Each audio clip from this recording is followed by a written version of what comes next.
जैसे कि हम जानते हैं, भारतीय जनता पार्टी के विधानसभा चुनाव 2024 के संकल्प पत्र के विमोचन के इस कार्यक्रम में हमारे मध्य में पार्टी के कई अन्य वरिष्ठ नेता भी उपस्थित है। श्री भूपेंद्र यादव जी है, श्री शिव प्रकाश जी है, श्री वैष्णव जी केंद्रीय मंत्री वो भी उपस्थित है।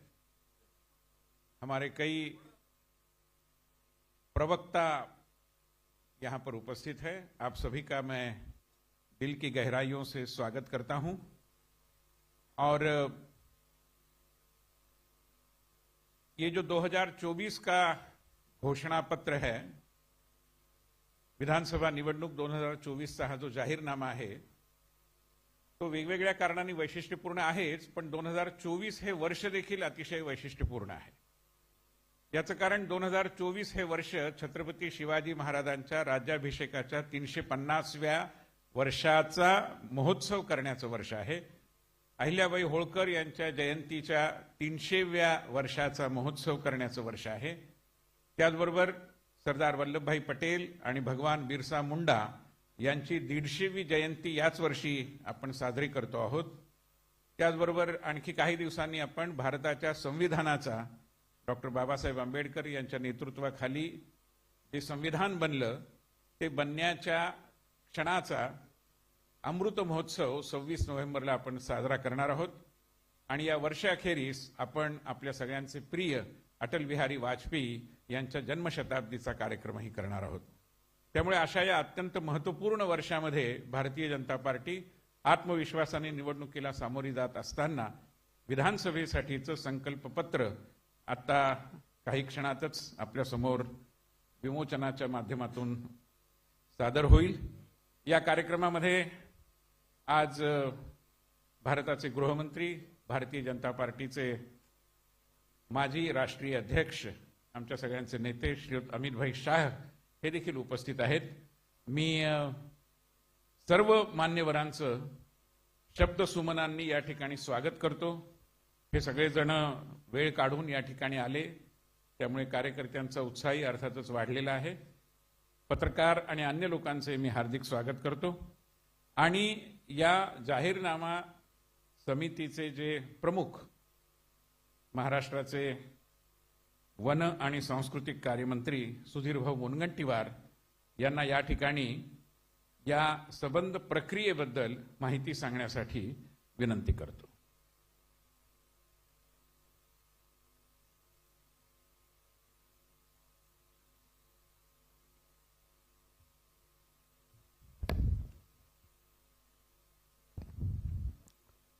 आदरणीय अमितभाई, मंचावरील सर्व मान्यवर व या ठिकाणी उपस्थित माझ्या सर्व पत्रकार बंधू आणि भगिनींनो, मी माननीय अमितभाईंना धन्यवाद देतो की महाराष्ट्राचा संकल्प पत्र 2024 महाराष्ट्राच्या प्रगतीचं विजन डॉक्युमेंट त्यांच्या शुभ हाताने आम्ही जनतेच्या समक्ष प्रस्तुत करतो आहे।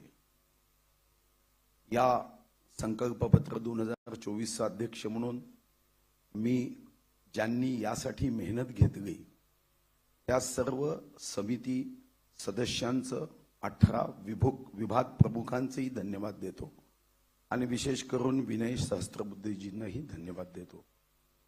भारतीय जनता पार्टीच्या वतीने जो संकल्प पत्र या राज्यासाठी आपण प्रस्तुत करतो आहे, जो संकल्प आपण करतो आहे, हा संकल्प महाराष्ट्राच्या प्रगतीचा, महाराष्ट्राच्या विकासाचा आणि छत्रपती शिवाजी महाराजांच्या रयतेच्या राज्याच्या संकल्प पूर्तीचा आहे। हे आम्ही या अगोदरही करून दाखवलं। हे आकड्यावरून लक्षात येईल की या राज्याचा जीएसडीपी हा 1 मे 1960 ते 2014 15,37,366 कोटी होता आणि मागच्या 10 वर्षात यामध्ये वाढ होऊन 40.44 लक्ष कोटी झाला। एवढी वाढ वेगाने ही युती भारतीय जनता पार्टीच्या सरकारमध्ये झाली। आपण बघितलं असेल की महाराष्ट्राचं दरडोई उत्पन्न हे 1 मे 1960 पासून 2013-14 पर्यंत 1,25,000 होतं। आज ते 2,77,000 रुपयापर्यंत दरडोई उत्पन्न गेलं आणि दुर्दैवाने महाविकास आघाडीमध्ये तर पहिल्यांदा देशामध्ये अशी घटना घडत होती की 6,000 रुपयांनी दरडोई उत्पन्न कमी झालं. महायुतीचं सरकार येणं ही जनहितासाठी आणि महाराष्ट्राच्या प्रगतीसाठी किती आवश्यक आहे हे संकल्पपत्राच्या संकल्पातूनच दिसेलच. पण 2-3 छोटी उदाहरणं देऊन मी माझं प्रास्ताविक संपवेल की मागच्या 54 वर्षात पायाभूत सुविधा या 61 मध्ये 2,364 किलोमीटर नॅशनल हायवे होते. पण डबल इंजिनचं सरकार असेल तर काय फायदा होतो. 1960-61 मध्ये 2,364 किलोमीटरचे हायवे 14-15 पर्यंत 4,766 किलोमीटर म्हणजे फक्त 2,402 किलोमीटरनी त्याच्यामध्ये वाढ झाली. पण आमच्या 10 वर्षात केंद्र सरकारमध्ये विश्वगौरव, देशगौरव, गरीबों के मसीहा ज्यांनी आपलं आयुष्य या भारत मातेला पूर्ण शक्तीनी तन मन धनानी सेवेसाठी अर्पण केलं, त्यांच्या नेतृत्वामध्ये 18,366 किलोमीटर म्हणजे 10 वर्षात 13,600 किलोमीटरची वाढ ही 10 वर्षात झाली आहे.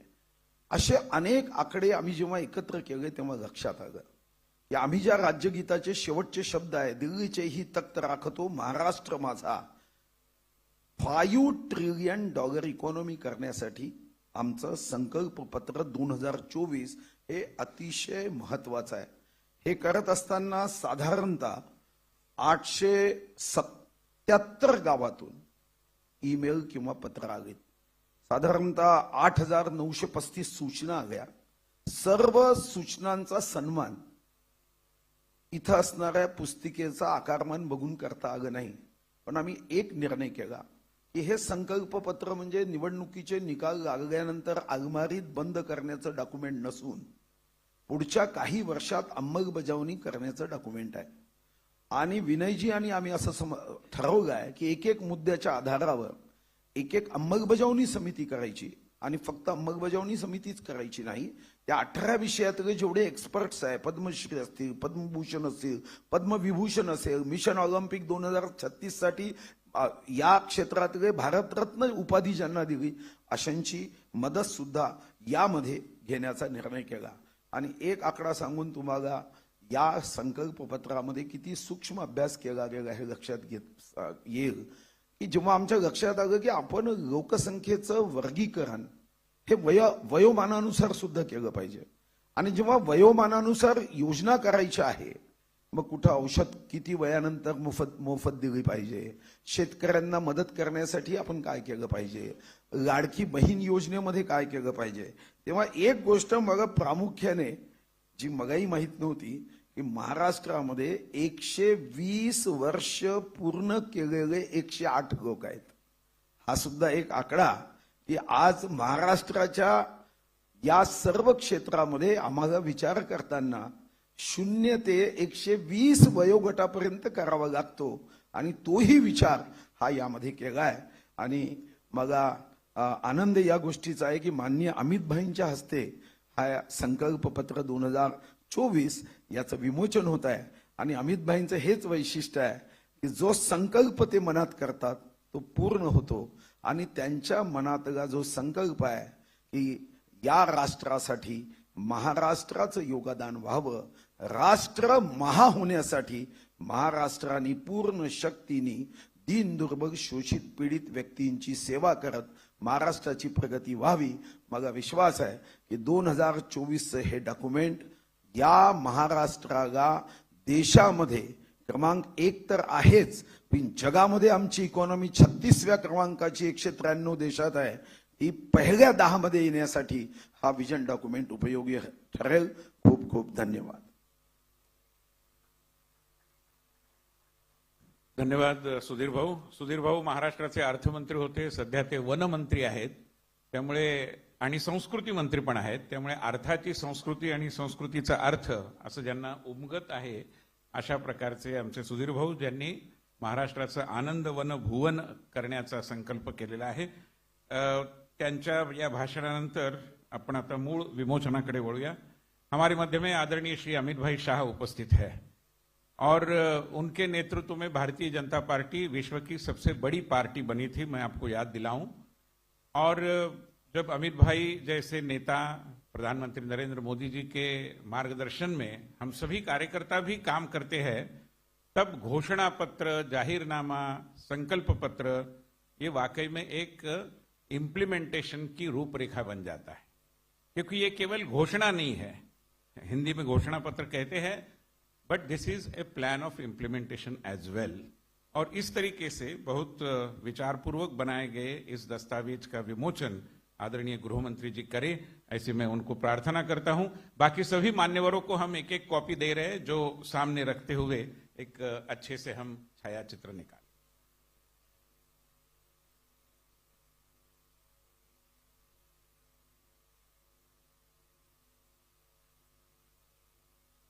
तालियां बजाइए जरूर। देश के सबसे बड़ी पार्टी का महाराष्ट्र के चुनाव का घोषणा पत्र बन रहा है, हम सबके लिए बड़े गर्व का विषय है।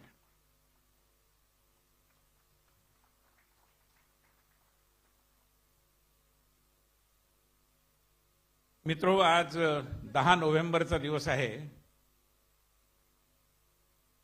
आणि या 10 नोव्हेंबरच्या दिवशी आपल्याला माहिती आहे की महाराष्ट्राच्या उज्ज्वल इतिहासामध्ये छत्रपती शिवाजी महाराजांच्या कारकिर्दीत आज 10 नोव्हेंबरलाच अफजल खानाच्या सेनेला परास्त केलं होतं आणि अफजल खान को परास्त करने का, नेस्तनाबूद करने का जो मुहूर्त था वो भी 10 नवंबर ही था।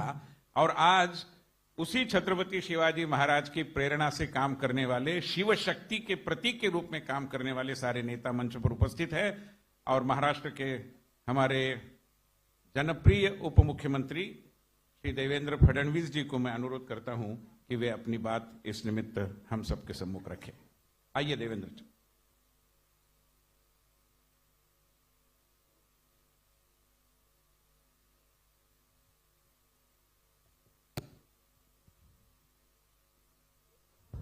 भारत के बहुत ही कर्मठ हमारे होम मिनिस्टर, गृह मंत्री आदरणीय अमित भाई शाह, मंच पर उपस्थित हमारे सभी साथी और उपस्थित सभी पत्रकार मित्रों, सबसे पहले मैं आप सभी का इस संकल्प पत्र विमोचन में बहुत बहुत स्वागत करता हूं। और हमें बहुत खुशी है कि जिनकी प्रेरणा से इस पूरे भारत में हम लोग काम करते हैं, ऐसे हमारे प्रधानमंत्री माननीय नरेंद्र मोदी जी, इनके संकल्पों को महाराष्ट्र में यथार्थ में लाने का काम इस संकल्प पत्र के माध्यम से हो रहा है। और भारत में हम सभी को जो ऊर्जा देते हैं, लड़ने की ताकत देते हैं और सामने खड़े रहकर हमारे साथ जो हमेशा युद्ध में आगे होते हैं, ऐसे आदरणीय गृह मंत्री अमित भाई शाह जी के हाथों से ये संकल्प पत्र का विमोचन हो रहा है। हे संकल्प पत्र म्हणजे विकसित भारताकरता विकसित महाराष्ट्र तयार करण्याचा रोडमॅप आहे। मी आपल्याला आठवण करून देतो, 2014 साली आम्ही एक संकल्प पत्र जारी केलं होतं आणि 2019च्या निवडणुकीला सामोरं जाताना त्या संकल्प पत्रातल्या कुठल्या कुठल्या गोष्टी आम्ही पूर्ण केल्या या संदर्भात एक रिपोर्ट कार्ड देखील दिलं होतं। त्यामुळे भारतीय जनता पार्टी करता किंवा महायुती करता संकल्प पत्र म्हणजे केवळ कागदाचं डॉक्युमेंट नाहीये, तर त्या दिशेने पूर्ण ताकदीने काम करण्याकरता एक अतिशय पवित्र अशा प्रकारचं हे डॉक्युमेंट आहे. आणि मला याची कल्पना आहे, आज 12 वाजता एक स्थगिती पत्र देखील जारी होणार आहे. या महाराष्ट्रामध्ये ज्यांना केवळ चालणाऱ्या प्रोजेक्ट्सला स्थगिती देण्यामध्ये रस आहे, अशा लोकांचं एक पत्र 12 वाजता या ठिकाणी येणार आहे. पण मी एकच गोष्ट सांगू इच्छितो, महाराष्ट्रातल्या जनतेचा विश्वास हा निश्चितपणे महायुतीवर आहे, भारतीय जनता पक्षावर आहे. आजचं जे संकल्प पत्र आहे याच्यामध्ये अनेक गोष्टी आहेत, पण ज्या 25 गोष्टी आम्ही हायलाईट केलेल्या आहेत, या 25 गोष्टींमध्ये 10 गोष्टी, आमचे पहिले 10 मुद्दे हे जो आम्ही महायुतीचा 10 कलमी कार्यक्रम म्हणून घोषित केला, तेच 10 मुद्दे आमचे असणार आहेत. ज्याच्यामध्ये लाडक्या बहिणींना पुढच्या काळामध्ये 1500च्या ऐवजी 2100 रुपये देण्याचा आमचा संकल्प आहे. शेतकऱ्यांची कर्जमाफी करण्याचा आमचा संकल्प आहे, कारण शेतकऱ्यांना आम्ही ऑलरेडी मोफत वीज दिलेली आहे, पण शेतकऱ्यांची कर्जमाफी आम्ही करतो आहोत.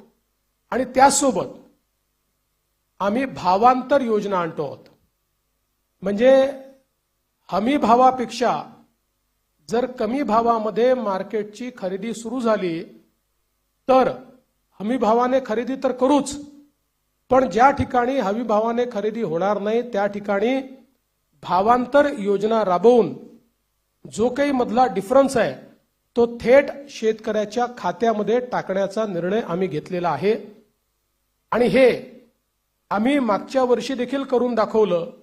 आपल्याला कल्पना आहे की आंतरराष्ट्रीय बाजारपेठेमुळे कापूस आणि सोयाबीनचे भाव पडल्यानंतर आम्ही लोकसभेपूर्वी निर्णय घेतला होता की भावांतर योजनेतनं आम्ही पैसे देऊ.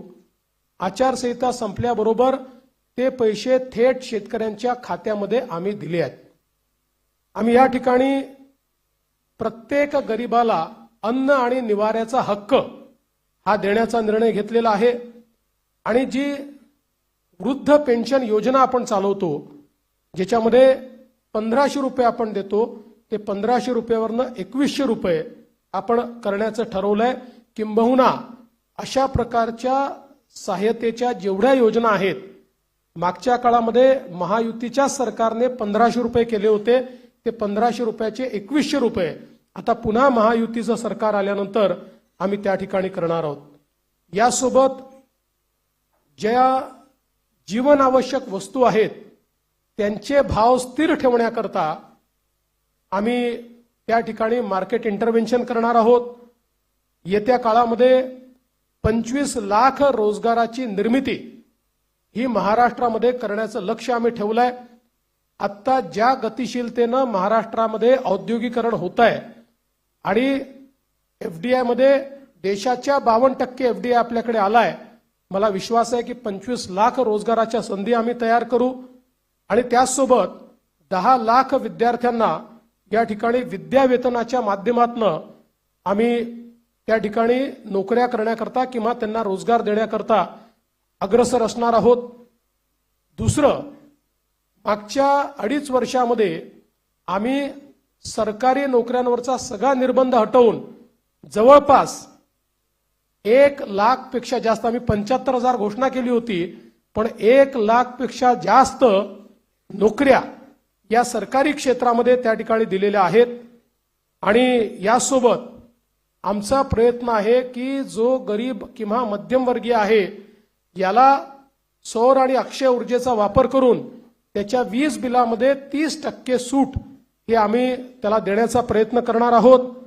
त्यासोबत सरकार स्थापनेच्या 100 दिवसामध्ये विजन महाराष्ट्र 2029 अशा प्रकारचं एक विजन डॉक्युमेंट हे आम्ही तयार करू. विज्ञान आणि तंत्रज्ञानाच्या क्षेत्रात आम्ही महाराष्ट्राला पहिल्या क्रमांकावर कसं ठेवायचं हा आमचा प्रयत्न असेल.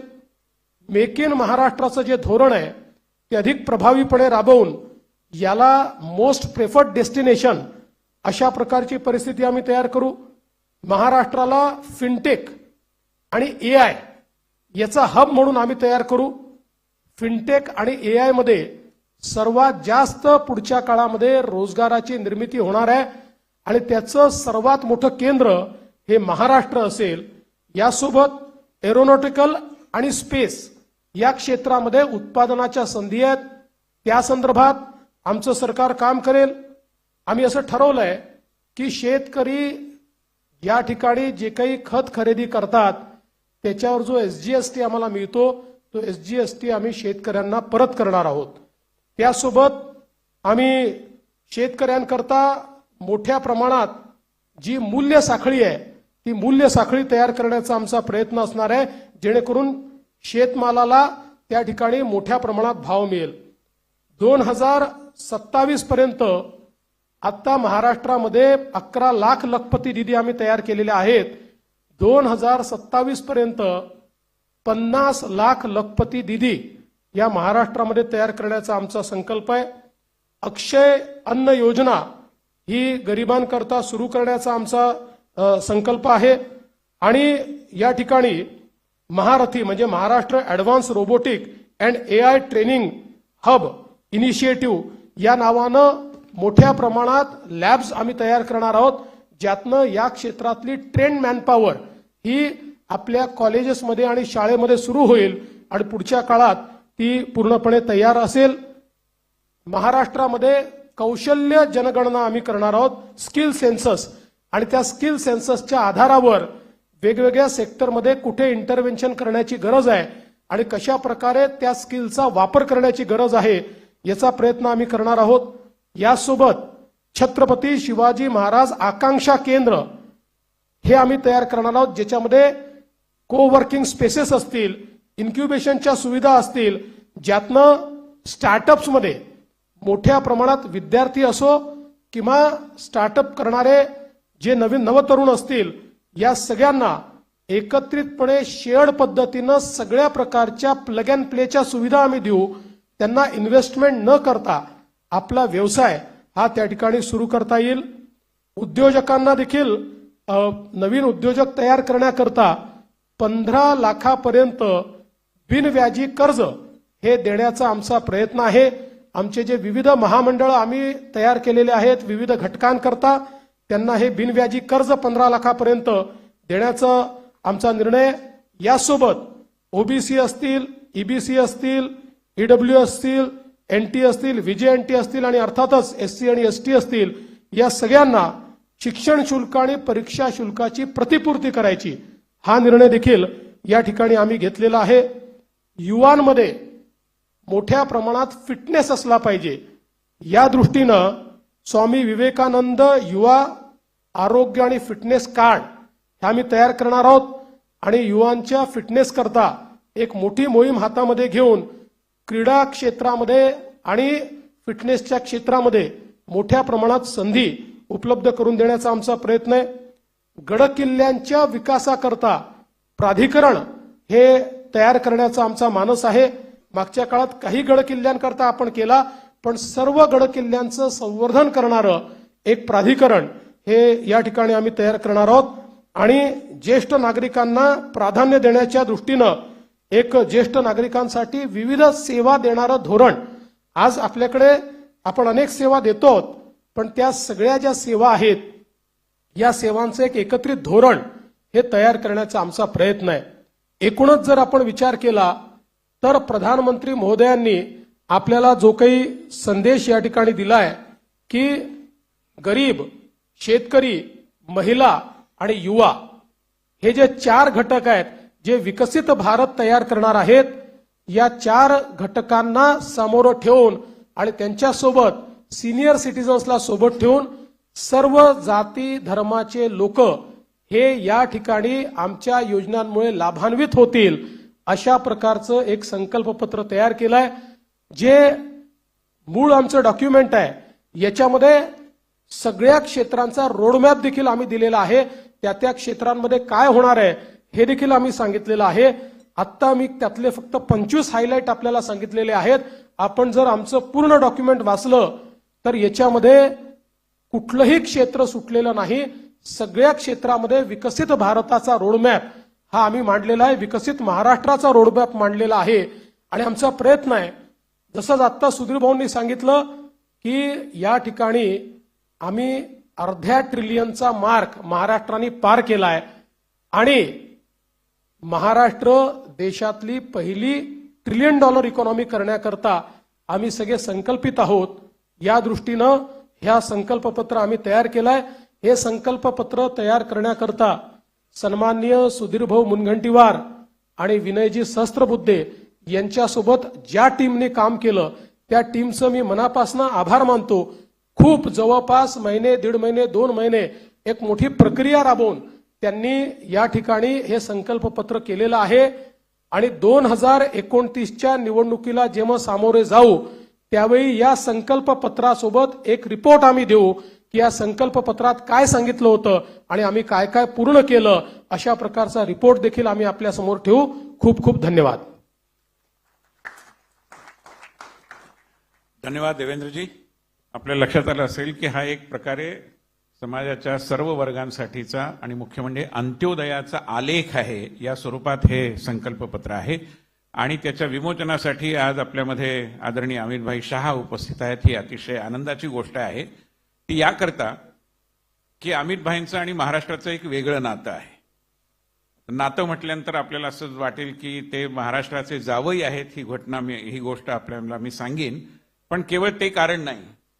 अमित भाई महाराष्ट्र के प्रति जो भाव रखते हैं, संसद के हमारे ग्रंथालय में छत्रपति शिवाजी महाराज के प्रति उनके बारे में जितनी सारी किताबें हैं उसमें से सबसे अधिक किताबें अगर किस व्यक्ति ने पढ़ी है, किस सांसद ने पढ़ी है जो महाराष्ट्र के बाहर का है, तो उसका नाम है आदरणीय अमित भाई शाह.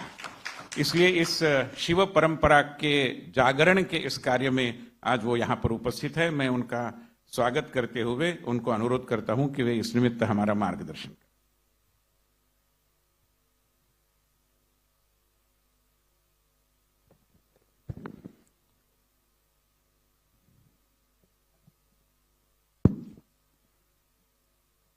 आज के कार्यक्रम में मंच पर उपस्थित महाराष्ट्र भारतीय जनता पार्टी के प्रदेश अध्यक्ष श्रीमान बावनकुळे जी,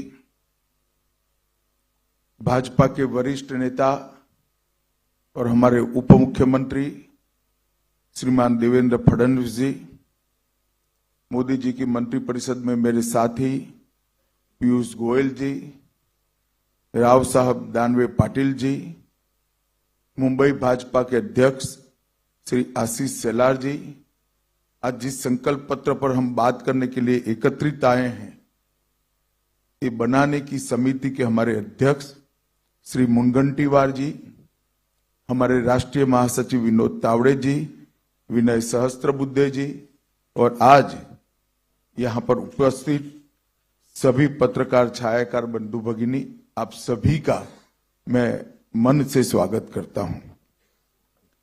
आज यहां पर अभी जिस संकल्प पत्र का विमोचन हुआ, वो संकल्प पत्र ये महाराष्ट्र की महान भूमिका, सारी जनता के आकांक्षाओं का प्रतिबिंब है. महाराष्ट्र एक प्रकार से कई युगों से हर क्षेत्र में देश का नेतृत्व कर रहा है. एक जमाने में जब जरूरत थी तब भक्ति आंदोलन की शुरुआत भी महाराष्ट्र से हुई. जब जरूरत पड़ी तब गुलामी से मुक्ति का आंदोलन भी शिवाजी महाराज ने यही भूमि से किया. और जब जरूरत पड़ी तब सामाजिक क्रांति की शुरुआत भी यही महाराष्ट्र ने की. और ये महाराष्ट्र की पूरी जनता के आकांक्षाओं का प्रतिबिंब आज हमारे इस संकल्प पत्र के अंदर दिखाई पड़ता है. आज यहां पर मैं आप सबके सामने उपस्थित हूं. इस वक्त हमारे एनडीए की जो सरकार, महायुति की सरकार चल रही है, उसने किसानों का सम्मान करने की बात की है, गरीबों का कल्याण करने को जमीन पर उतारने का काम किया है। महिलाओं का स्वाभिमान बढ़ाने के लिए हम योजनाएं लेके आए हैं और विरासतों का पुनरुत्थान करने का काम भी महायुति सरकार ने किया है। मित्रों, आज मुझे बहुत खुशी है कि जब मैं अंबेडकर जी की भूमि पर खड़ा हूं, तब अभी अभी कश्मीर में जो चुनाव हुआ, आजादी के बाद पहली बार कश्मीर का चुनाव के बाद मुख्यमंत्री का शपथ अंबेडकर जी ने बताए हुए संविधान से हुआ है। इससे बड़ी श्रद्धांजलि अंबेडकर जी की वो नहीं हो सकती। धारा 370 हटने के बाद पहली बार कश्मीर में भारत के संविधान की शपथ लेकर सरकार बनाने का काम हुआ और इसका पूरे देश को आज नाज है। हमने इस संकल्प पत्र के माध्यम से महापुरुषों की परंपराओं को, सांस्कृतिक विरासत को आगे बढ़ाने के संकल्प भी रखे हैं। अराजकता फैलाकर विकास के नाम पर विफल राज देने वालों की विफलताओं से बोध लेते हुए मजबूत, समृद्ध और सुरक्षित महाराष्ट्र कैसे हो, इसका भी इसके अंदर आपको योजना दिखाई पड़ेगी।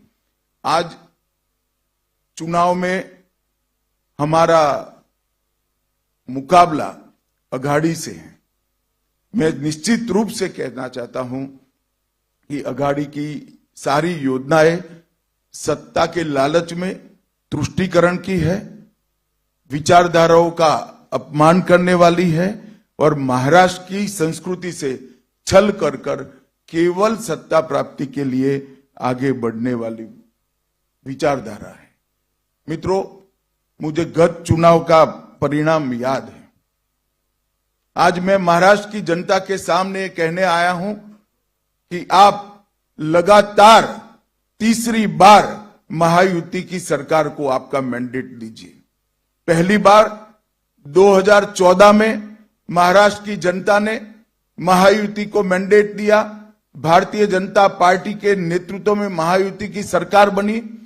19 में भी मैंडेट भारतीय जनता पार्टी और महायुति के लिए था, मगर जनादेश का द्रोह कर सत्ता की लालच में वो जनादेश को नकारा गया और अंतोतगत्वा जो कृत्रिम होता है, जो बनावटी होता है, वो लंबा टिकता नहीं है।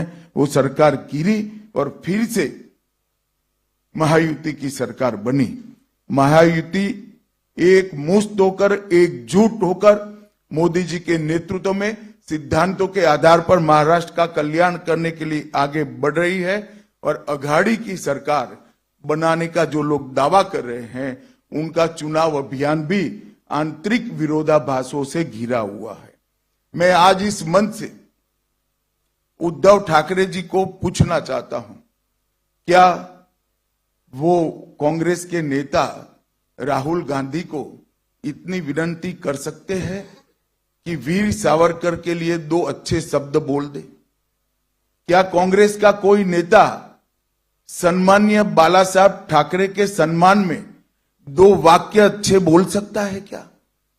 ये अंतर विरोध के बीच में अघाड़ी की सरकार बनाने का स्वप्न लेकर जो लोग निकले हैं, उनको महाराष्ट्र की जनता जान ले, ये बहुत जरूरी है। भारतीय जनता पार्टी जब संकल्प लेकर आती है, संकल्प पत्र लेकर आती है, हमारे संकल्प पत्थर पर की लकीर होती और पूरे देश ने देखा है, चाहे राज्य हो, केंद्र हो, भारतीय जनता पार्टी की सरकार, एनडीए की सरकार, महायुति की सरकार जब जब बनी, हमारे संकल्पों को सिद्धि में परिवर्तित करने का काम हमने प्रयास पूर्वक किया। कोई नहीं मानता था कि धारा 370 का वादा समाप्त हो जाएगा, इस देश से धारा 370 चली जाएगी, मगर आज धारा 370 को समाप्त करने का काम मोदी जी के नेतृत्व में एनडीए सरकार ने किया। कोई नहीं मानता था इस देश में सीएए आएगा, कोई नहीं मानता था इस देश में यूसीसी की शुरुआत हो सकती है, कोई नहीं मानता था कि इस देश के अंदर ट्रिपल तलाक समाप्त हो जाएगा, कोई नहीं मानता था इस देश में राम जन्मभूमि का मंदिर 550 साल के बाद सम्मान के साथ राम जन्म के स्थान पर ही भव्य मंदिर दिखाई पड़ेगा। इसके साथ साथ हमने वादा किया था समृद्ध भारत का। 11वें अर्थतंत्र से हमने 10 साल के अंदर ही देश के अर्थतंत्र को 5वें नंबर पर पहुंचा है और हमारा वादा है कि 27 में हम भारत को 3रे नंबर का अर्थतंत्र बनाएंगे। इस वादे की ओर हम तेजी के साथ आगे बढ़ रहे हैं। 60 करोड़ गरीबों को घर, बिजली, गैस, शौचालय, पीने का पानी, मुफ्त अनाज और मुफ्त इलाज ये देने का काम भी हमने किया है। और दूसरी ओर अगाड़ी है, कांग्रेस के अध्यक्ष ने भी कहना पड़ता है कि कांग्रेस के जब वादा करे तो सोच समझ कर करे, क्योंकि वादा पूरा नहीं करते हो और मुझे जवाब देना पड़ता है। हमारे सामने हिमाचल का उदाहरण है, कांग्रेस वादों से मुकरी है। तेलंगाना का उदाहरण है, कांग्रेस वादों से मुकरी है। कर्नाटक का उदाहरण है, कांग्रेस वादों से मुकरी है। ये अघाड़ी के वादों के विश्वसनीयता पाताल से नीचे गई है और युति के वादों पर पूरे देश की जनता को भरोसा है, भारत की जनता को भी भरोसा है। और इंतहा तो तब होती है कि जिस संविधान की प्रति को लेकर राहुल जी संसद में संसद सदस्य की शपथ लिए, जिस संविधान को लहराकर बाबा साहब आंबेडकर के संकल्पों की याद दिलाई, जब किसी प्रेस के मित्र ने वो संविधान की प्रति को खोल कर देखा तो पूरा कोरा था, एक अक्षर भी नहीं लिखा। इससे बड़ा अपमान भारत के संविधान का भारत की 76 साल की आजादी में कभी नहीं हुआ।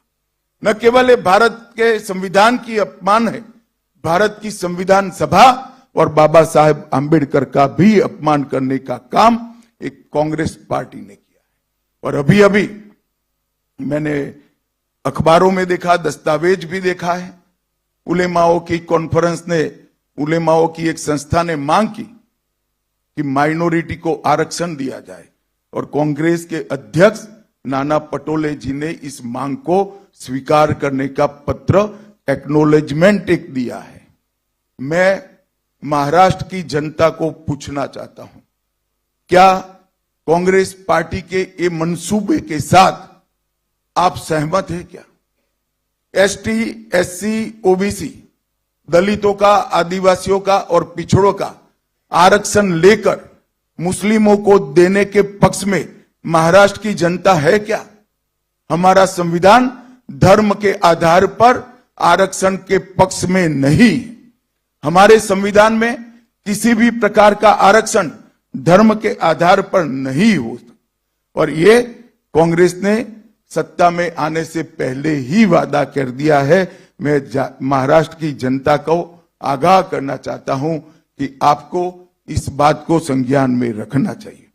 मैं आज उद्धव ठाकरे को भी कुछ याद कराने आया हूं। उद्धव जी, आप कहां बैठिएगा इसका फैसला आपको ही करना है, हम नहीं कर सकते।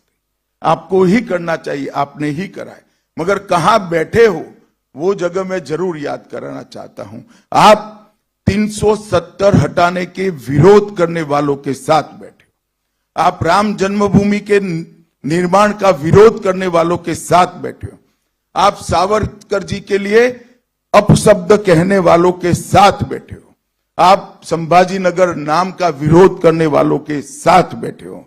सीएए और यूसीसी लाने का विरोध करने वालों के साथ बैठे हो। और आप वक्फ बोर्ड के अंदर आने वाले सुधारों के बिल का विरोध करने वालों के साथ बैठे हो। मित्रों, मैं आज इस प्रेस वार्ता के माध्यम से महाराष्ट्र की जनता को बताना चाहता हूं, मोदी जी वक्फ बोर्ड में सुधार का एक बिल लेकर संसद में आए हैं और अभी अभी जो वक्फ बोर्ड का कानून जो कांग्रेस के राज में 2013 में अमेंड हुआ, इसका परिणाम दिखे। कर्नाटक के गांव वक्फ के कानून के तहत वक्फ की संपत्ति घोषित कर दी। किसानों की भूमि, लोगों के घर, यहां तक कि मंदिर भी वक्फ की संपत्ति घोषित कर दिए गए और उस कानून को उचित बदलाव के लिए जब हम लेकर आए हैं तो उसका भी ये अघाड़ी के लोग विरोध कर रहे हैं। मैं महाराष्ट्र की जनता को ये कहना चाहता हूं कि वक्फ के कानून के बदलाव का विरोध का मतलब है कि आने वाले दिनों में यहां पर भी वक्फ बोर्ड आपकी संपत्तियों को इसी प्रकार से घोषित कर सकता है। मित्रों, देवेंद्र जी ने संकल्प पत्र की प्रमुख बातें बताई हैं, परंतु मैं इतना बताना चाहता हूं कि डबल इंजन की सरकार ने करीब करीब 10 साल के अंदर महाराष्ट्र के विकास के लिए ढेर सारे काम किए हैं। आज मैं इस मंच से शरद पवार जी को पूछना चाहता हूं, 10 साल तक आप यूपीए की सरकार में मंत्री थे, 2004 से 14 महाराष्ट्र के विकास के लिए क्या किया वो महाराष्ट्र की जनता को आपको बताना चाहिए।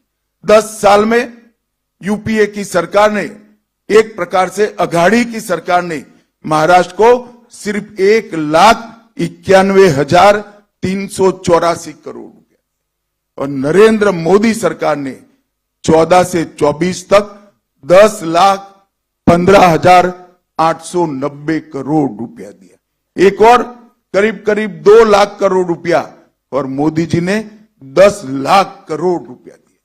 मैं अघाड़ी के मित्र को पूछना चाहता हूं, आपका हिसाब आप महाराष्ट्र की जनता के सामने रखेंगे क्या? 10 साल तक महाराष्ट्र को कितना अन्याय हुआ, जबकि उस वक्त भी ऊपर और नीचे दोनों जगह आपकी सरकार थी, और 10 साल में हमने 10 लाख करोड़ रुपया दिया जब दोनों जगह एनडीए की सरकार थी। ये अंतर है महायुति और अघाड़ी के बीच में। हमने सिंचाई नेटवर्क को नीलवड़े बांध, गोसीखुर्द, टेम्बू और जलयुक्त शिवार जो देवेंद्र जी जब मुख्यमंत्री थे तब योजना लाए थे, इससे महाराष्ट्र की भूमि को सिंचन क्षेत्र के अंदर 30% की बढ़ोतरी करने का काम हमारी यूपी सरकार ने किया। नदियों को जोड़ने के हेतु नारपार, दमनगंगा, गोदावरी और वैतरणा का विकास करने का काम भी हमने किया। 11 वंदे भारत ट्रेन चालू हो गई, 128 रेलवे स्टेशनों का अपग्रेडेशन हो रहा है। मुंबई, पुणे और नागपुर में मेट्रो का विस्तार हुआ। शिरडी और सिंगदुर्ग में नए हवाई अड्डे और टर्मिनल बने। 13,000 करोड़ से मरीन ड्राइव से बांद्रा वर्ली से सीलिंग जोड़ने वाले मुंबई कोस्टल रोड का निर्माण पूरा हुआ। वासी पुल का विस्तारीकरण हुआ। मेट्रो फेज 1 का निर्माण समाप्त हुआ। Atal Setu trans harbour link का निर्माण हुआ और 76,000 करोड़ से वाधवान बंदरगाह का निर्माण का सैद्धांतिक निर्णय दिया गया, जो एशिया का सबसे बड़ा बंदरगाह होगा और सबसे ज्यादा कंटेनर उतारने की और चढ़ाने की आवागमन की क्षमता इसकी होगी। और बैनगंगा नलगंगा इंटरलिंक परियोजना, घोसी खुर्द परियोजना जो लगभग 63 टीएमसी पानी को मोड़कर विदर्भ में नागपुर, वर्धा, अमरावती, यवतमाल, अकोला और बुलढाणा जिले के 3,71,000 हेक्टेयर भूमि को सिंचित करने का काम करेगी। इससे विदर्भ की प्यासी धरती को बहुत बड़ा फायदा होने वाला है और ये 85,000 करोड़ की योजना अगले 10 साल में हम इसको पूरी करेंगे। 2200 करोड़ से खड़कवासला बांध से फुरसुंगी तक 34 किलोमीटर सुरंग बनाकर हमने एक बड़ा साहस करने का निर्णय किया है। 24 में सोलापुर हवाई अड्डे का उद्घाटन हुआ। पुणे और कोल्हापुर में नए टर्मिनल बने और पालघर जिले में बहुउद्देशीय बंदरगाह बनाने का भी हमने निर्णय किया। 13,000 करोड़ के निवेश से 2800 मेगावाट की संयुक्त क्षमता वाले 2 पंप हाइड्रो स्टोरेज प्रोजेक्ट शुरू हमने किए और सिरवाटा पुणे 1800 मेगावाट और भीवपुरी रायगढ़ में 1000 मेगावाट की योजनाओं को भी हम लेकर आए। इसके अलावे आज एक प्रचार हो रहा है कि महाराष्ट्र में इन्वेस्टमेंट नहीं आ रहा है। मैं अघाड़ी के मित्रों को याद कराना चाहता हूं, जब अघाड़ी की सरकार कुछ समय के लिए चली तब महाराष्ट्र इन्वेस्टमेंट में फिसल रहा था। महाराष्ट्र एफडीआई इन्वेस्टमेंट में चौथे नंबर तक फिसल गया था। हमारी सरकार बनने के बाद, एकनाथ शिंदे जी और देवेंद्र जी और अजित दादा की सरकार बनने के बाद दोनों वर्ष में हाईएस्ट एफडीआई अगर कोई एक राज्य के अंदर आया है तो वो महाराष्ट्र में आया है। वो आपको याद होना चाहिए। शरद पवार जी जिस प्रकार के वादे करते हैं और जिस प्रकार के मुद्दे खड़े करते हैं, इसका सच्चाई से किलोमीटरों तक कोई संबंध नहीं होता। झूठे आरोप कर कर, एक विमर्श खड़ा कर कर, एक नकली जनादेश लेने का आपका जो आदत है वो इस बार सफल नहीं होने वाला है। इस बार महाराष्ट्र की जनता महायुति के पक्ष में खड़ी है। मित्रों, संकल्प पत्र लेकर जो हम आए हैं, वो संकल्प पत्र में देवेंद्र जी ने 25 मुद्दे, प्रमुख मुद्दे आप लोगों के सामने रखे हैं। लाडली बहन योजना, इसको हम बढ़ोतरी कर रहे हैं। वृद्धावस्था पेंशन का बढ़ोतरी कर रहे हैं। किसानों के लिए ऋण माफी और किसान सम्मान निधि को 12,000 से बढ़ाकर 15,000 कर रहे हैं। मूल्य स्थिरीकरण कोष के माध्यम से हम महंगाई को काबू करेंगे और 10 लाख प्रतिभावान छात्रों को मासिक 10,000 का मानदेय उनके आगे के अवसर के लिए देंगे। 45,000 गांवों में रास्ते बनाने का काम किया जाएगा। आशा वर्कर और आंगनवाड़ी कार्यकर्ताओं का बीमा कवरेज भी किया जाएगा और उनका मासिक वेतन 15,000 तक बढ़ाया जाएगा। वीज बिल में 30% कपात सौर ऊर्जा और अक्षय ऊर्जा पर से भर दिया जाएगा और 2028 तक महाराष्ट्र की इकोनॉमी को $1 ट्रिलियन की अर्थव्यवस्था करने का लक्ष्य हमारी यूटी सरकार ने रखा है। मैं विश्वास दिलाना चाहता हूं महाराष्ट्र की जनता को कि $5 ट्रिलियन का जो मोदी जी ने लक्ष्य रखा है, इसकी पूर्ति महाराष्ट्र के $1 ट्रिलियन के इकोनॉमी के लक्ष्य से होने वाले ही। मेक इन महाराष्ट्र नीति के तहत भारत के प्रमुख उत्पादक राज्य के रूप में महाराष्ट्र को हम प्रस्तापित करेंगे। देश का पहला समर्पित एआई विश्वविद्यालय, उसकी स्थापना की जाएगी। नागपुर, पुणे, संभाजीनगर, अहिल्यानगर, नासिक को आधुनिक एरोनॉटिकल और स्पेस उत्पादन के केंद्र बनाए जाएंगे और किसानों की आय बढ़ाने के लिए ढेर सारे उपाय भी हम लेकर आए हैं, जिसमें उर्वरकों पर एसजीएसटी में से छूट और जो एसजीएसटी है वो सब्सिडी के रूप में वापस दिया जाएगा। सोयाबीन के लिए प्रति क्विंटल 6,000 का एमएसपी हम सुनिश्चित करेंगे और सोयाबीन को प्रोसेसिंग के लिए समर्पित मूल्य श्रृंखला सोयाबीन उत्पादित करने वाले क्षेत्रों के अंदर स्थापित की जाएगी। मोदी जी ने लखपति दीदी का एक कंसेप्ट रखा है, उसको आगे बढ़ाते हुए हमारी सरकार 50 लाख लखपति दीदियां सिर्फ महाराष्ट्र में खड़ी करेगी।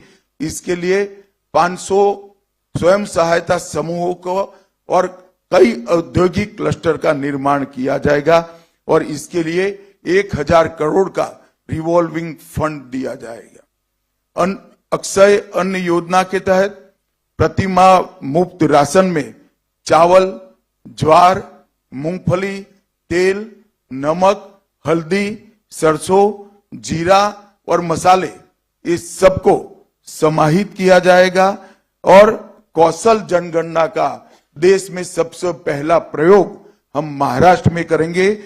स्किल की जनगणना कर कर जिस युवाओं के अंदर स्किल है, टैलेंट है, उनको उचित जगह पे उनको प्लेसमेंट कराने के लिए एक नई मशीनरी हम खड़े करेंगे। छत्रपति शिवाजी महाराज आकांक्षा केंद्र, जिससे 10 लाख नए उद्यमियों का निर्माण होगा।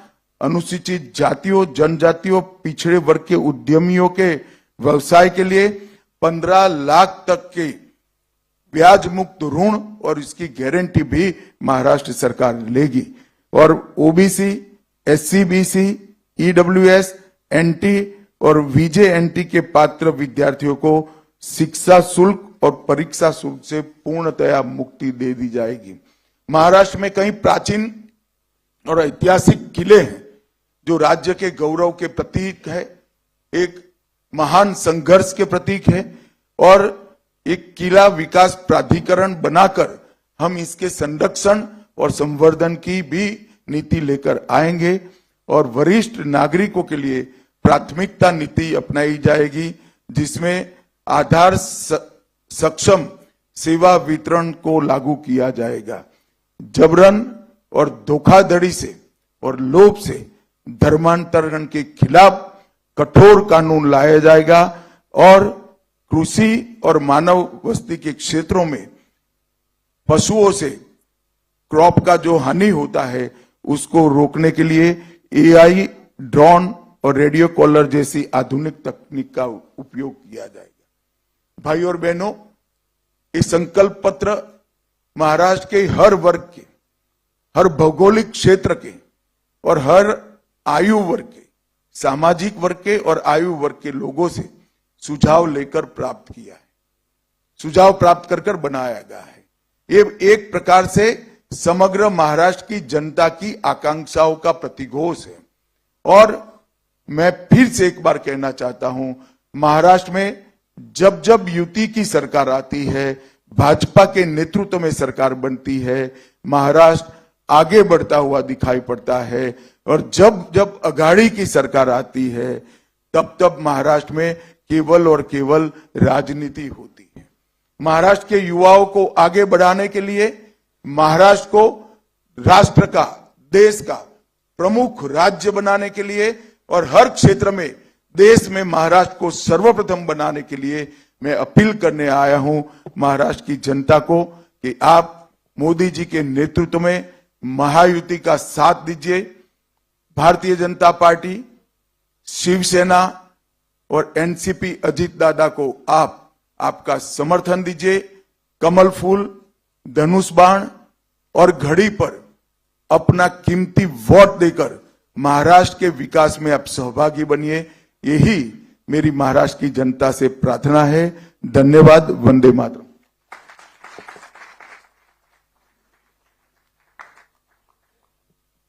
धन्यवाद आदरणीय अमित शहाजी। त्यांनी आणि देवेंद्रजींनी अनेक गोष्टी आपल्यासमोर आणल्या आहेत, पण भारतीय जनता पार्टी ॲस्पिरेशनल युवांकरता जी कामं करते त्याच्यामध्ये एक महत्वाची नोंद या जाहीरनाम्यात आहे। स्पर्धा परीक्षेत लेखी परीक्षा पास झालेल्या परंतु निवड न होऊ शकलेल्या परीक्षार्थींना त्यांच्या ज्ञानाचा उपयोग होऊ शकेल अशी एक पर्यायी प्लेसमेंट योजना आम्ही राबवणार आहोत। मला असं वाटतं की महाराष्ट्रातल्या सर्व युवकांना ही एक आनंददायी घोषणा वाटेल। यानंतर आपण आभार प्रदर्शन आणि त्यानंतर प्रश्नोत्तरांकडे जाणार आहोत। तत्पूर्वी मी केवळ एकच म्हणेन की Bharatiya Janata party politics of परफॉर्मन्सची भाषा वापरते। आमचे कोणतेही विरोधक आमच्या कामगिरीकडे बघा आणि मत द्या असं सांगण्याची हिंमत देखील दाखवू शकत नाही, ही वस्तुस्थिती आहे। मी या कार्यक्रमाचे होस्ट आशिष शेलार यांना विनंती करतो की त्यांनी आभार प्रदर्शन करावं आणि नंतर जी प्रश्नोत्तरं होतील त्याचं संचालन करावं।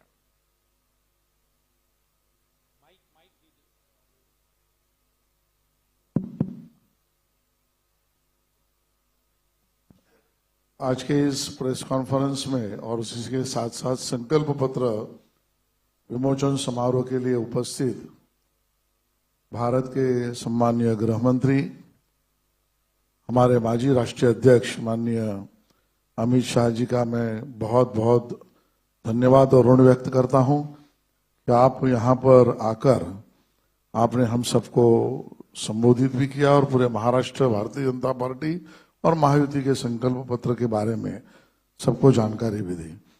उसी के साथ मंच पर सभी हमारे सम्मानीय नेतागण जिन्होंने इसके लिए अपना समय भी दिया और इस डॉक्यूमेंट को एक विजन डॉक्यूमेंट के तहत हम सबके सामने रखा, उसके लिए मैं सभी का धन्यवाद देता हूं, उस समिति का भी धन्यवाद देता हूं। और चंद प्रश्नोत्तर हम यहाँ पर लेंगे। कोई भी हाथ ऊपर उठाकर जिसको मैं कहता हूं उसी के साथ एक एक प्रश्न पूछ सकता है। आप खड़े हो जाइए।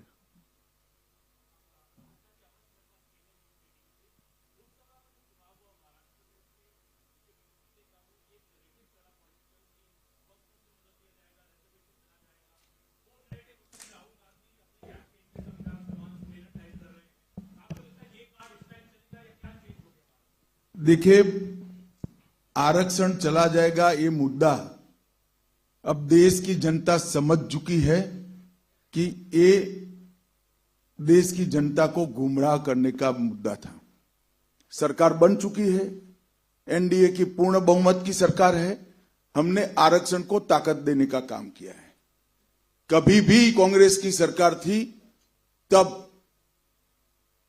केंद्र की सारी परीक्षा व्यवस्थाओं में पिछड़ा वर्ग को आरक्षण नहीं दिया गया है।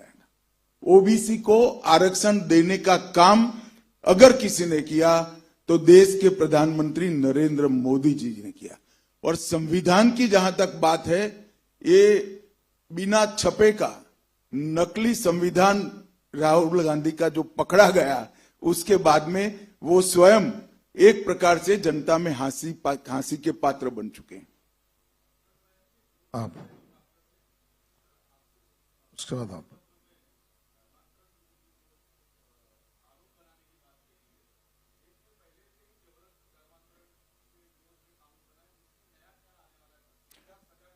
पहले आपकी इंफॉर्मेशन को मैं थोड़ा करेक्ट कर लूं। देश में कानून नहीं है, हर राज्यों ने बनाया है और एक कानून के मसौदे पर भारतीय जनता पार्टी अपनी एक आंतरिक कमेटी भी बनाएगी और महायुति की सरकार बनने के बाद सरकार भी एक कमेटी बनाकर सभी स्टेक होल्डर से चर्चा कर पर कठोर से कठोर कानून, जिसके कारण धर्मांतरण शून्य हो जाए, इस प्रकार का कानून लेकर हम आएंगे। आइए।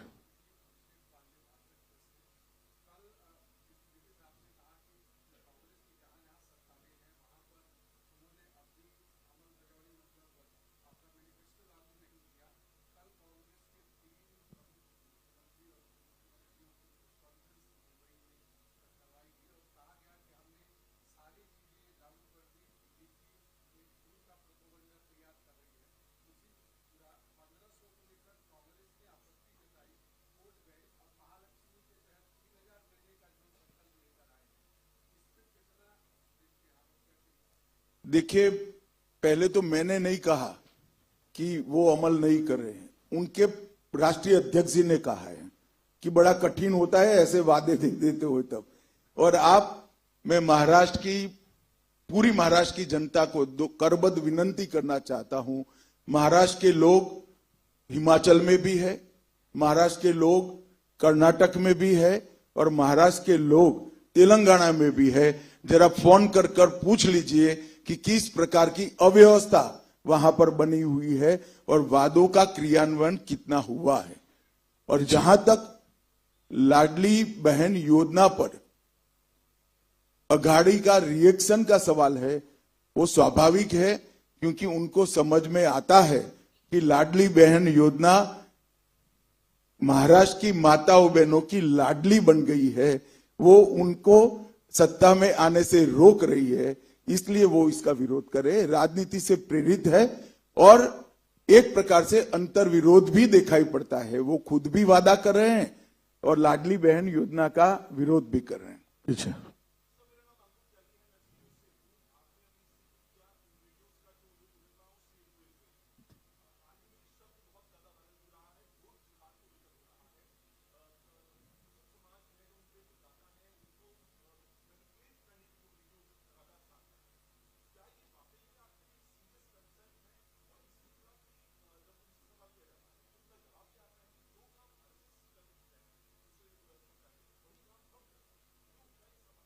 कभी भी हमारे किसी सहयोगी संगठन ने और विशेषकर आरएसएस ने इस प्रकार के फतवे जारी नहीं किए। चुनाव के अंदर मतदाता का संपर्क और अपने मन के हिसाब से मतदाताओं को समझाने का प्रयास, ये लोकतांत्रिक अधिकार है।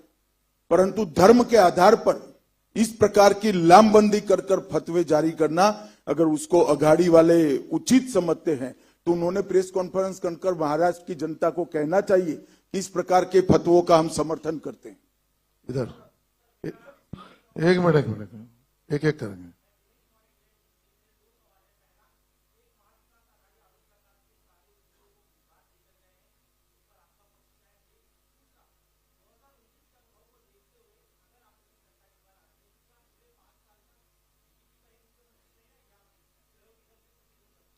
देखिए, सबसे पहले आपने जो पूछा मुख्यमंत्री का सवाल, इसका मैं जवाब दे दूं, क्योंकि काफी लोगों के हाथ जो खड़े हुए हैं उसके बाद खड़े नहीं होंगे। अभी महाराष्ट्र में युति सरकार का नेतृत्व एकनाथ शिंदे जी कर रहे हैं। एकनाथ शिंदे जी हमारे मुख्यमंत्री हैं और चुनाव के बाद मुख्यमंत्री कौन होगा, तीनों पार्टियां इकट्ठा बैठकर इसका तय करेगी। हम शरद पवार जी को कोई मौका नहीं देंगे। तो पीछे बैठिए।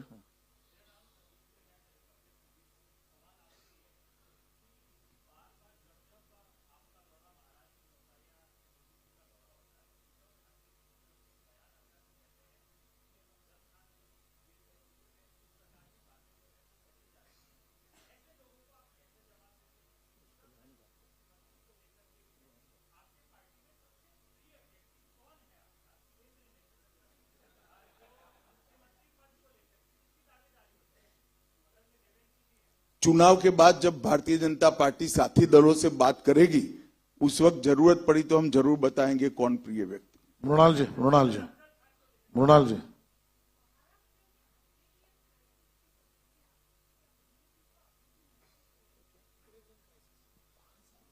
वैभव पर बाद में। देखिए, एक बहुत बड़ी लंबे समय तक यहां पर कांग्रेस एनसीपी की सरकार रही है। जब देवेंद्र जी मुख्यमंत्री बने तब जलयुक्त शिवार के माध्यम से इन्होंने इसका सच्चा उपाय ढूंढने का प्रयास किया और अभी एकनाथ जी, देवेंद्र जी और अजीत दादा ने कई सारी इरिगेशन की योजनाओं को आगे बढ़ाकर सिंचाई को बढ़ोतरी देने का काम किया है। और मोदी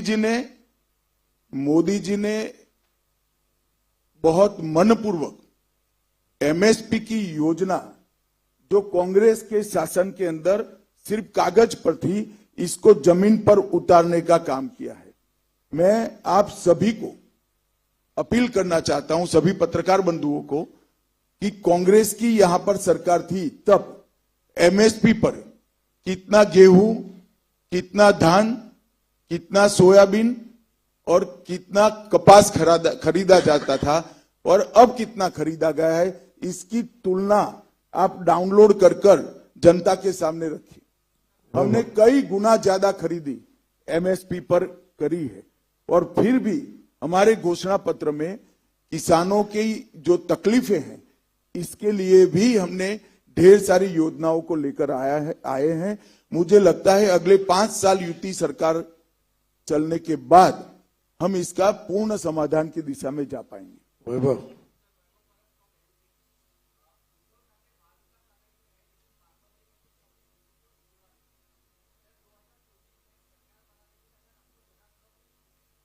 कोई सवाल ही नहीं है। पूर्ण बहुमत से भारतीय जनता पार्टी और युति की सरकार बनती है, किंतु परंतु नहीं है। बैठ जाओ भैया।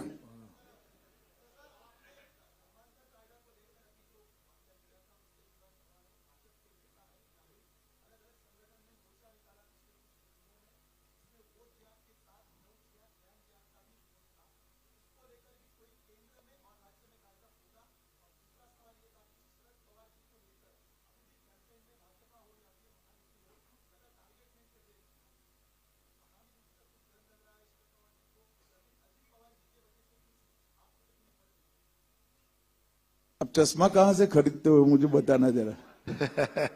भारतीय जनता पार्टी की कभी भी नीति किसी व्यक्ति को लक्ष्य बनाने की नहीं है। हम व्यक्तियों को लक्ष्य बनाकर व्यक्तियों का विरोध कर राजनीति नहीं करते हैं।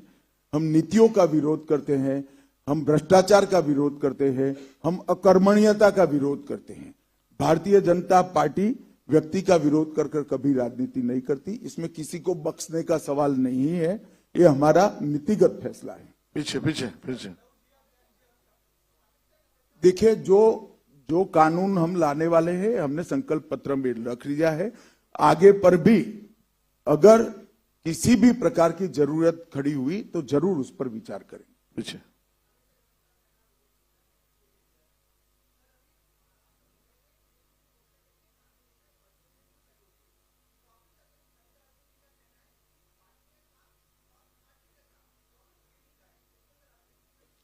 देखिए,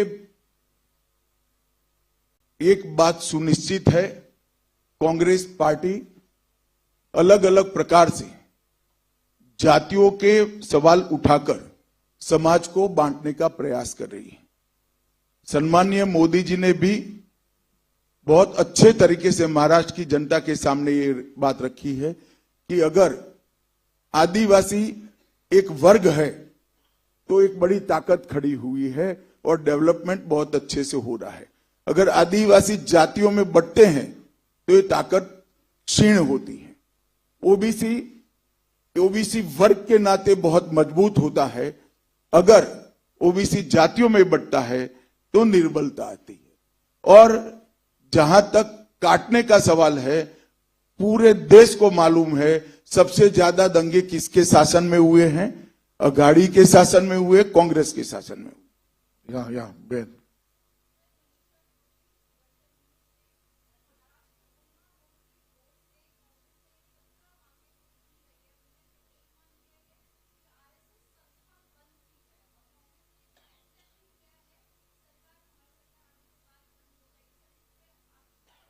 न उनकी सरकार आनी है न बंद होना है। क्लारा लुइस 3 प्रयास उन्होंने कर लिए, हर बार संघ और मजबूत होकर बाहर आए। क्लारा टाइम्स ऑफ इंडिया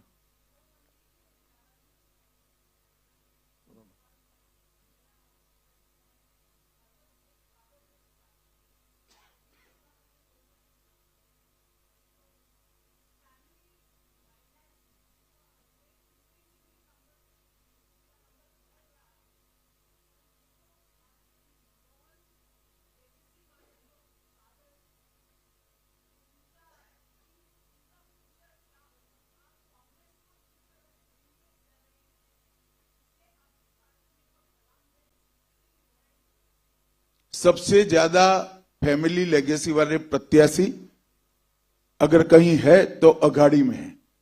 यहां पर जो वातावरण बना है सालों की राजनीति के बाद, इसको मिनिमाइज करने का हमने प्रयास किया है और हमारे सारे नेता वो नीचे से काम करते करते ऊपर आए हैं।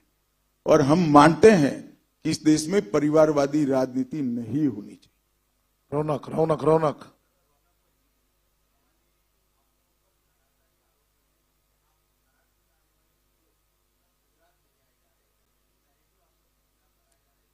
भाई एक बात मुझे समझाओ, अगर ऐसा होता तो महाराष्ट्र में देश में सबसे ज्यादा एफडीआई कहां से आता? जब शरद पवार जी की सरकार थी, यहां पर मतलब यूपी की सरकार थी, तब एफडीआई नीचे जा रहा था। एकनाथ शिंदे, देवेंद्र जी और अजीत जी की सरकार बनी तो एफडीआई ऊपर गया है। वही बताता है कि यूपी सरकार में इन्वेस्टमेंट बढ़ रहा है। आगे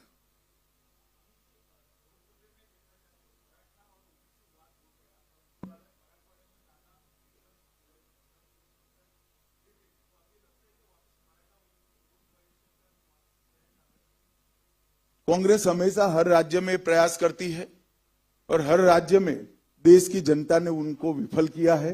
मुझे पूरा भरोसा है महाराष्ट्र की जनता भी इसको विफल करेगी। पीछे पीछे पीछे पीछे पीछे पीछे पीछे 1 मिनट।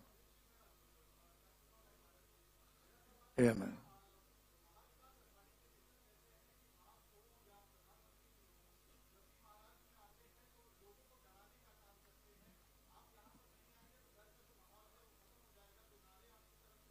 अतुल, तुम डरे हो अभी क्या?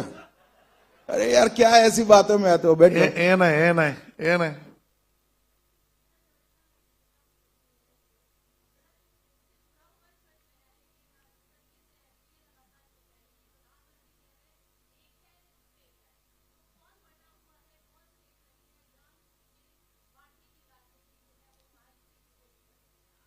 देखिए, कांग्रेस की जातिवादी राजनीति देश में समाज का बंटवारा करने का काम करी है।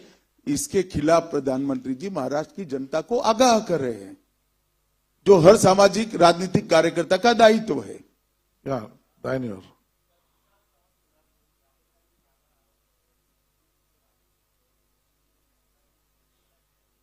नहीं, मगर कौन सा वादा झूठा है वो तो बताएं। हमने वादा किया था राम जन्मभूमि बनाने का, हमने बना दिया।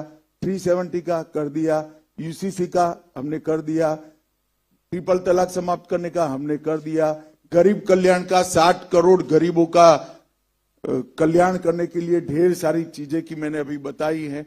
हमने वादा किया था देश को सुरक्षित करेंगे, नक्सलवाद और आतंकवाद से देश को मुक्त कराने का काम नरेंद्र मोदी जी ने किया। जरा राहुल गांधी बताए कौन से वादे झूठे हैं। और हमारा स्टॉक टेकिंग करने की जगह इनकी 3 सरकारों का स्टॉक टेकिंग करें तो उनको मालूम पड़ेगा कि ये फटाफट खटाखट जो कहते हैं वो क्या हो रहा है वहां पर। राइट से।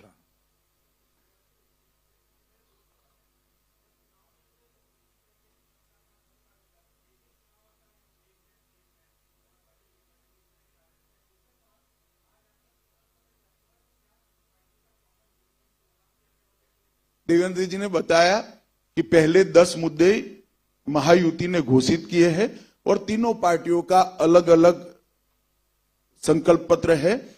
युति की सरकार बनने के बाद तीनों पार्टियों के मंत्रियों की एक कमेटी बनेगी जो तीनों पार्टियों के संकल्प पत्र को विचार कर कर इसकी प्रायोरिटी तय करेगी और 100% इंप्लीमेंटेशन। यदु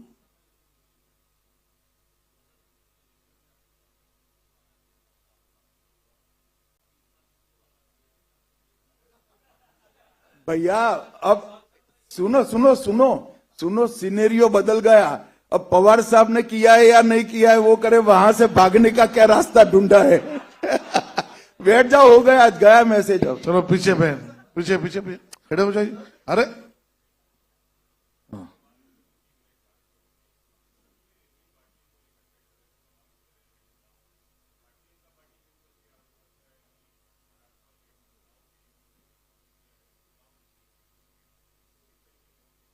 देखिए, जिस तरह से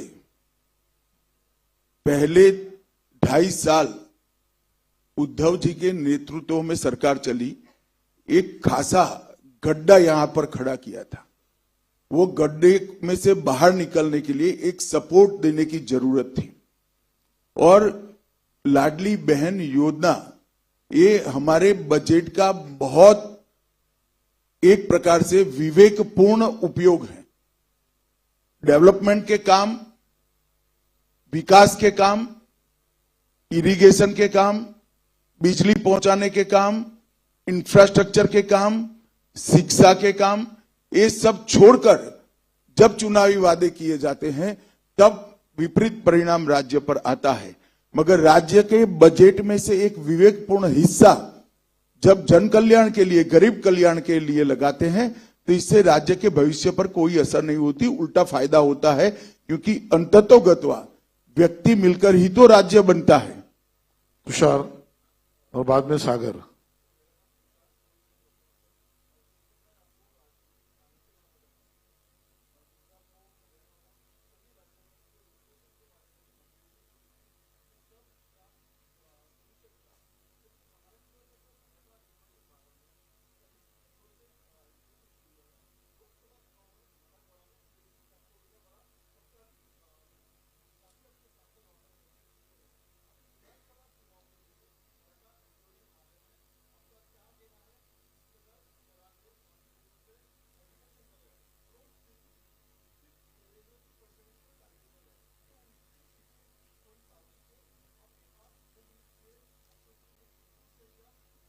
इसमें होम मिनिस्ट्री को जाने की जरूरत नहीं है, महाराष्ट्र की जनता स्वयं जाकर ढूंढ लेगी। सागर सागर।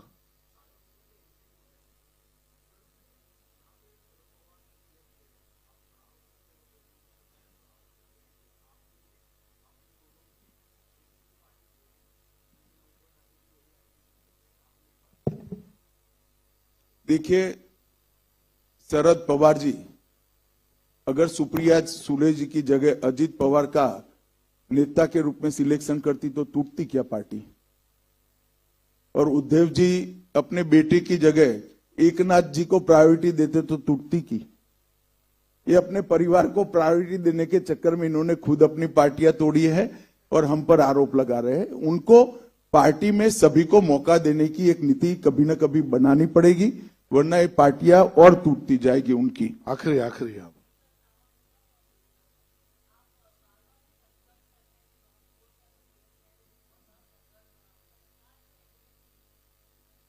नहीं, इश्यू इसका इमीडिएट सॉल्यूशन हम बिल में लेकर आए ही है। ये बिल को संसद में पारित करना वही सॉल्यूशन है और ये सरदर्द नहीं है।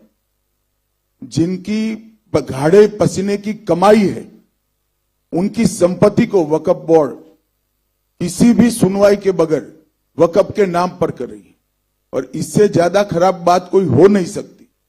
तो इसका सॉल्यूशन ये नए बिल के अंदर है जो संसद के सत्र में पारित होगा। आखिरी सवाल